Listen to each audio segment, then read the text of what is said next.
ক্ষুধার্ত কাক। কালকের রাতটি ছিল খুব বড়, তাই আজ বনের প্রায় অনেক পশু পাখি ক্ষুধার্ত ছিল। তাদের মধ্যে একটি কাকও ছিল খুব ক্ষুধার্ত।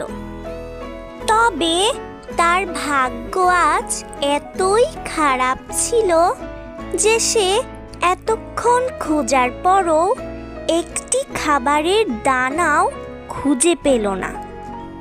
অনেকক্ষণ খোঁজার পর ক্লান্ত হয়ে সে একটি গাছের ডালে বসল।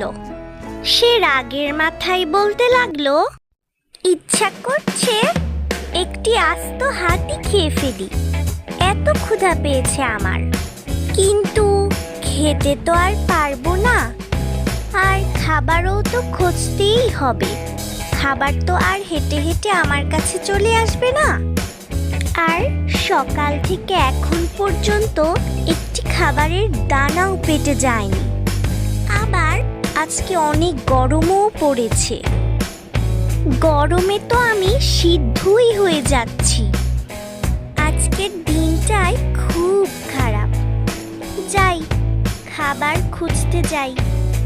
এইসব কথা ও বিশ্রামের পর সে আবার খাবার খুঁজতে শুরু করে দিল। অবশেষে সে দেখতে পেল একটি গ্রামে চুলায় মাংস রান্না হচ্ছে। তা দেখে কাক তো বেজায় খুশি। সেখানে কেউ নেই দেখে সে হুট করে নিচে নেমে একটি বড় মাংসের টুকরো চুরি করে উঠে গেল।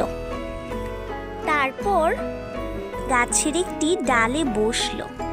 তখনই সেখান দিয়ে যাচ্ছিল এক ক্ষুধার্ত শিয়াল, এবং কাকের মুখে এত বড় মাংসের টুকরো দেখে সে থেমে গেল আর ভাবতে লাগলো, এত বড় মাংসের টুকরো কাকের মুখে, এটি তো আমার পেতেই হবে। সে কিছু একটা চিন্তা করার পর কাককে বলল, হে সুন্দরী কাক, তোমার গায়ের রং তো অনেক সুন্দর, একবারে কুচকুচে কালো, এবং পায়ের কথা তো বাদই দাও, চোখ তো এত মায়াবী, তাকালেই মনটা ভরে যায়।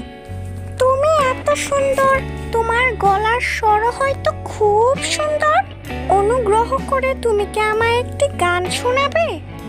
সে দেখলো এত প্রশংসার পরও কোনো লাভই হচ্ছে না দেখে সে একটি ফন্দি আঁটলো।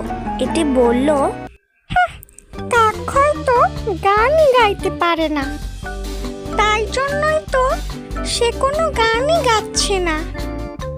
গান শোনালে ভাবতাম কাকই বিশ্বের সুরেলা কণ্ঠের একটি পাখি, কিন্তু দেখছি যে কাক তো গানই গেতে পারে না।